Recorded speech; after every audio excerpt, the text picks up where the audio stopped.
Hello दोस्तों, स्वागत है आपका अपने YouTube चैनल देवेंचंद क्लासेज में। मैं देवेंचंद पांडे आज आपको केमिस्ट्री के क्लास 10 के केमिस्ट्री के केमिकल एंड रिएक्शन चैप्टर के एक नए टॉपिक पर टाइप्स ऑफ केमिकल में आगे बढ़ रहा हूं। इस टॉपिक में मैं बात कर रहा हूं डिस्प्लेसमेंट रिएक्शन की। दोस्तों, कल मैंने आपको बताया था कॉम्बिनेशन रिएक्शन। कॉम्बिनेशन रिएक्शन के लिए जल्दी से एक बार एग्जांपल देखते हैं। मैंने कहा था जब आपके क्या हो, दो रिएक्टेंट ऐड हो जाए, इन्वॉल्व ईच अदर हो जाए और एक नए प्रोडक्ट का निर्माण कर दें और एक नए कंपाउंड को बना दें, तो क्या होता है, उसे कहते हैं कॉम्बिनेशन ऑफ रिएक्शन। जैसे C+O2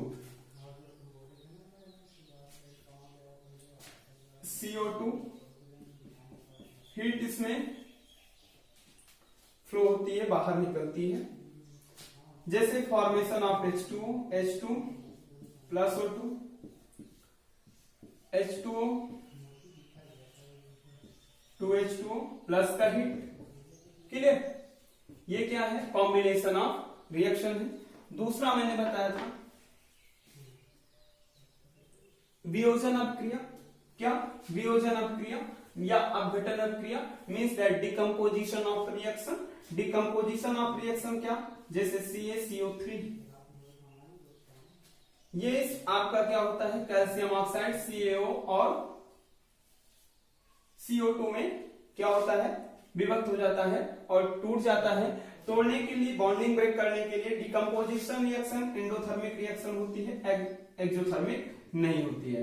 ये इसमें एनर्जी की आवश्यकता होती है। वो एनर्जी कैसे होती है, हीट के रूप में हो सकती है, टेम्परेचर के रूप में हो सकती है और करंट के रूप में हो सकती है। हीट के रूप में, टेम्परेचर के रूप में और करंट के रूप में इसमें, और लाइट के रूप में भी इसकी ऊर्जा हो सकती है, जो ये आपकी एनर्जी लेगा। किसी चीज, भाई देखो, किसी चीज को तोड़ने के लिए क्या चाहिए, एनर्जी चाहिए। तो ये ब्रेक होता है, break into two other parts, तो ये इसमें क्या चाहिए आपको, एनर्जी चाहिए। क्या चाहिए, एनर्जी चाहिए। एनर्जी चाहिए तो इसका मतलब एनर्जी आपकी एब्जॉर्ब हो रही है। अगर एनर्जी आपको एब्जॉर्ब हो रही है तो वहां पर कैसी रिएक्शन होगी, एंडोथर्मिक रिएक्शन होगी। कैसी रिएक्शन होगी, एंडोथर्मिक रिएक्शन होगी। जैसे आपका श्वसन क्रिया है, ये भी एक एंडोथर्मिक रिएक्शन है। क्या है, एंडोथर्मिक रिएक्शन का प्रोसीजर है। ठीक, चलो अब हम लोग बात करते हैं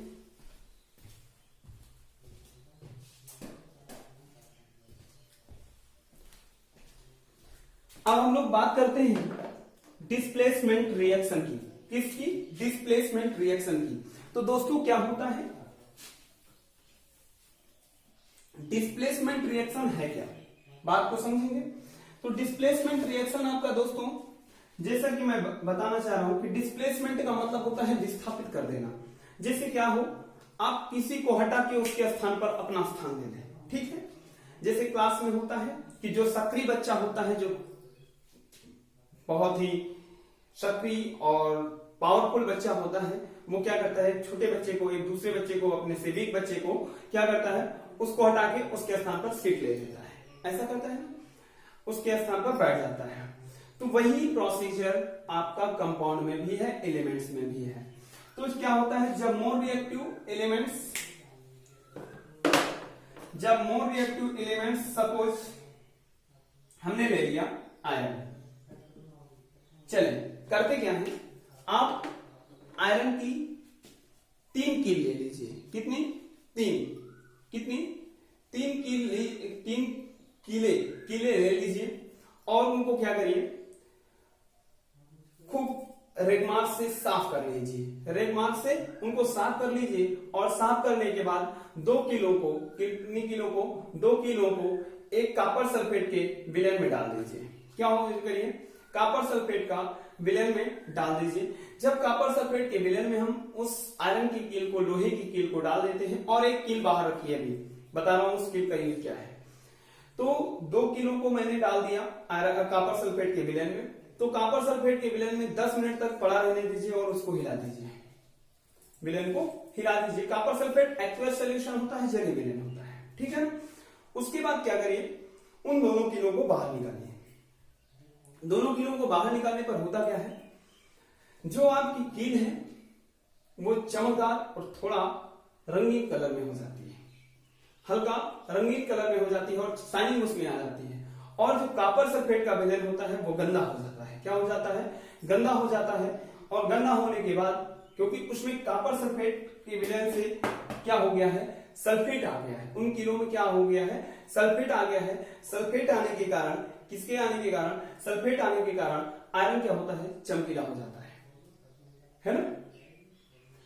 तो जब आयरन आपका चमकीला हो जाता है और जो बाहर कील रखी है उससे और इन दोनों कीलों की तुलना कीजिए, वो कील थोड़ा गंदी रहेगी और ये कीलें क्या रहेंगी? चमकीली रहेंगी। और जो कॉपर सल्फेट का विलयन होगा वो रंगीन कलर का होगा। समझ में आएगा?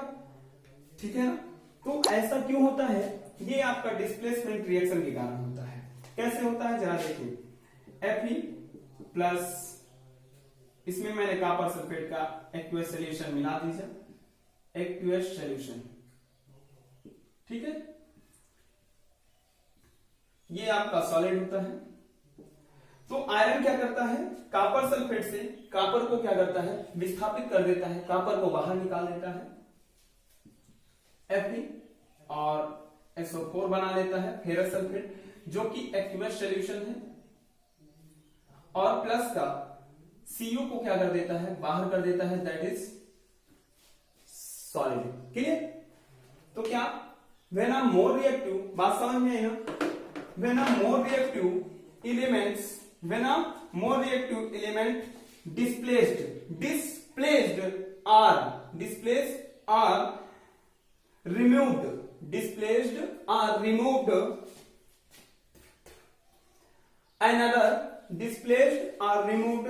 another element and other elements in its compound,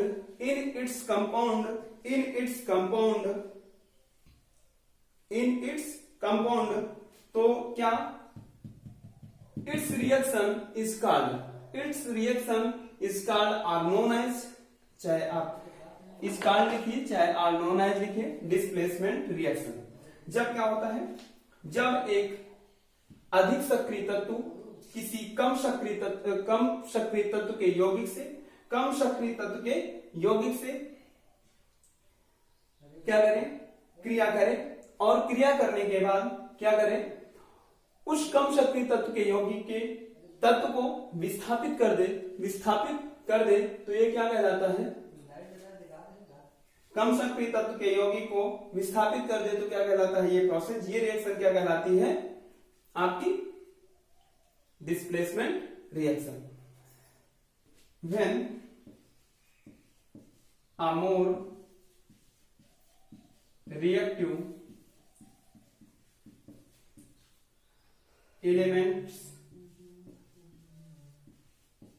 more reactive elements displaced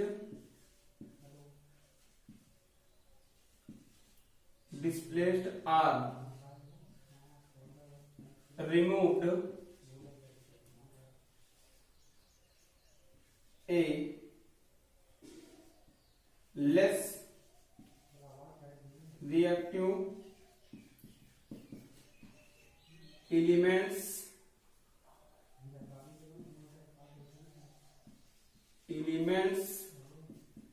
in its compound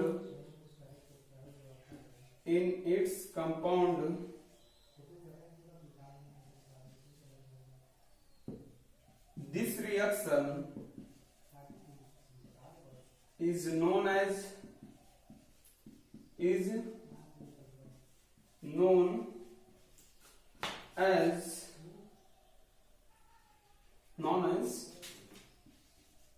displacement reaction। Clear? Displacement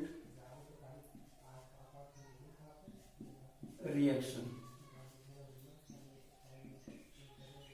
clear? बात समझ में? क्या होता है? जब एक अधिक सक्रिय तत्व किसी कम सक्रिय तत्व के यौगिक से उस तत्व को क्या करे, विस्थापित कर दे। तो ये क्या कहलाता है, ये प्रोसीजर क्या कहलाता है, विस्थापन अपक्रिया कहलाता है।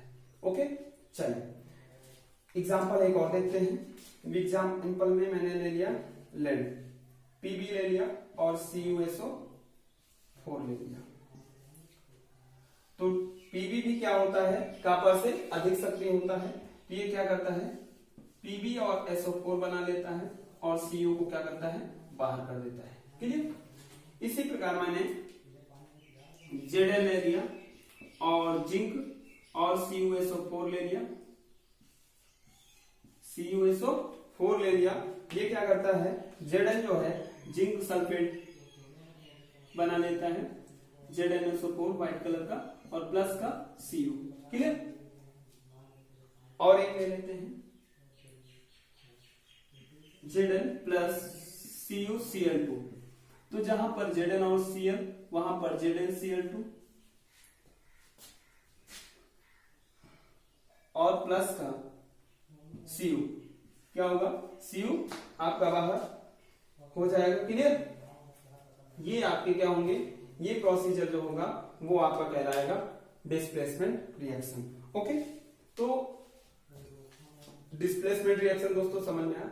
जब एक अधिक सक्रिय तत्व कम सक्रिय तत्व के यौगिक के साथ क्रिया करे और क्या करे, रिएक्शन करे, और रिएक्शन करने के बाद कम सक्रिय तत्व को बाहर कर दे, तो ये प्रोसेस क्या कहलाता है, डिस्प्लेसमेंट रिएक्शन कहलाता है। ओके, चलिए अब हम बात करते हैं डबल डिस्प्लेसमेंट रिएक्शन की। इसके बाद वीडियो को यहीं पर समाप्त करते हैं। कल हम लोग बात करते हैं, कल हम लोग बात करेंगे रिडक्शन रिएक्शंस, रिडक्शन रिएक्शन के बारे में कल बात करेंगे। आज हम लोग पहले बात करते हैं डबल डिस्प्लेसमेंट रिएक्शन। किसकी बात करते हैं, डबल डिस्प्लेसमेंट रिएक्शन।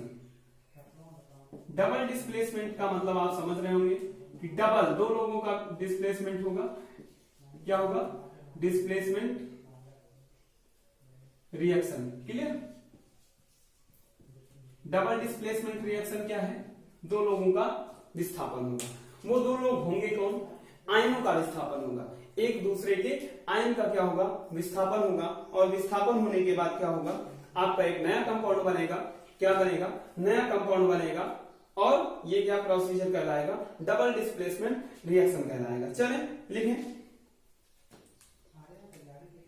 समझेंगे बात, पहले समझा देते हैं। पहले बात सुनिए, क्या करते हैं,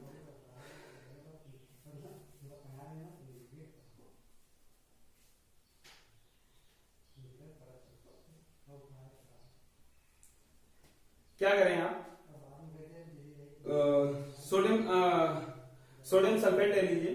क्या करिए, सोडियम सल्फेट ले लीजिए और उसमें क्या करिए, बेरियम क्लोराइड के क्षण को डाल दीजिए। जब बेरियम क्लोराइड के क्षण को डाल देते हैं तो बेरियम क्लोराइड की क्षण क्या होती है, व्हाइट अवक्षेप के रूप में बाहर हो जाती है। वो बेरियम सल्फेट बना लेती है। क्या बना लेती है, बेरियम सल्फेट बना लेती है। और क्या होता है, जो सोडियम होता है वो आपका NaCl बना लेता है। क्लियर।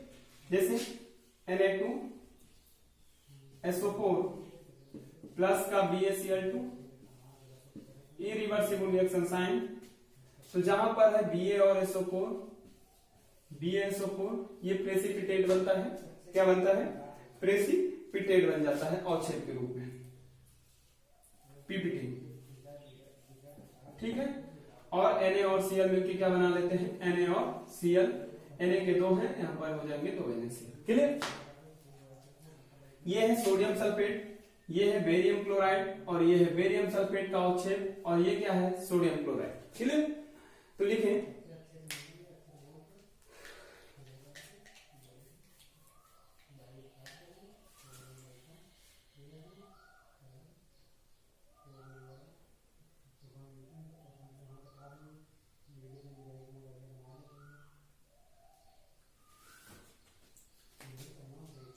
क्या हुआ, इस आयन का इसके साथ, इस आयन का इसके साथ, और इस आयन का इसके साथ हुआ, और इस आयन का इसके साथ क्या हुआ, विस्थापन हुआ। यानी ये इसके साथ चला गया और ये इसके साथ चला गया।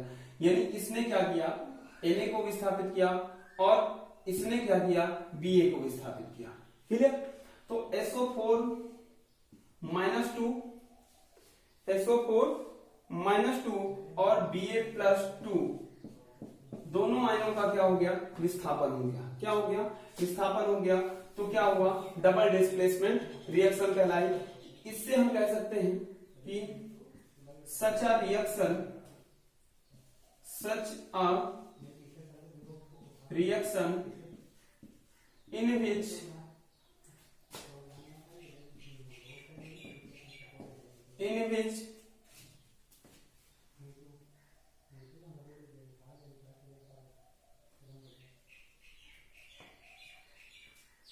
in which there is an exchange of ions between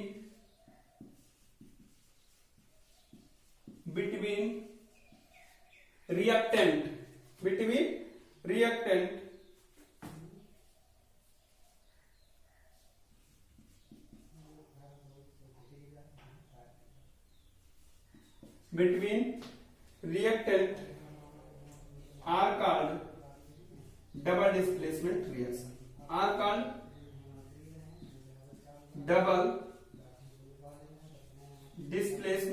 reaction, clear. Double displacement reaction समझे बात को एक बार फिर से। जब दोस्तों क्या हो, दो आयनों का, देखो यहां पर SO4 और Ba का क्या हो रहा है, आदान प्रदान। इसका इधर जा रहा है और इसका इधर आ रहा है इसके साथ, ठीक। तो क्या हो रहा है, जब क्या हो, दो आयनों का आदान प्रदान हो, किसमें, रिएक्टेंट में। किसमें, रिएक्टेंट में। तो डबल डिस्प्लेसमेंट रिएक्शन कहलाएगी। Na2SO4 BaCl2, Ba Na के साथ पॉजिटिव नेगेटिव के साथ जाएगा और नेगेटिव पॉजिटिव के साथ, क्लियर। ये sodium sulphate, barium chloride, barium sulphate, sodium chloride. होता क्या है, बेरियम क्लोराइड का Ba+2 आयन SO4 को एब्जॉर्ब करता है और BaSO4 प्रेसिपिटेट बनाता है। क्या बनाता है, प्रेसिपिटेट बनाता है। तो जब ये प्रेसिपिटेट बना लेता है तो हम ये कह सकते हैं कि ये और इस आयन और इस आयन का क्या हुआ है, एक्सचेंज हुआ है, आपस में अदला बदली। क्या, आपस में अदला बदली हो जाए तो उसे कहते हैं डबल डिस्प्लेसमेंट रिएक्शन। क्या, such a reaction in which there is an exchange of ions between reactant are called double displacement reaction. Such यानी इस प्रकार एक रिएक्शन इन विच, जिसमें क्या हो, there is an exchange of ions, यहां क्या हो, एक्सचेंज हो, बदला अदला बदली हो, ऑफ आयंस आयनों की, between reactant are called double displacement reaction. यानी अभिकारकों के मध्य आयनों के आदान प्रदान से, अभिकारकों के मध्य आयनों के आदान प्रदान से जो रिएक्शन होती है उसे डबल डिस्प्लेसमेंट रिएक्शन कहते हैं। ठीक है ना, समझ जाएगा। एग्जांपल लिख लेंगे, Na2SO4 plus BaCl2 irreversible reaction sign BaSO4 plus NaCl, clear. तो आई होप आपको ये बातें समझ में आई होंगी। दोस्तों अगले वीडियो में फिर से हम लोग मिलेंगे। तो आज के लिए इतना ही। Okay, bye bye, see you, take care. Okay guys, all the best, very very all the best. पढ़ते रहें, खुश रहें। Okay, okay guys.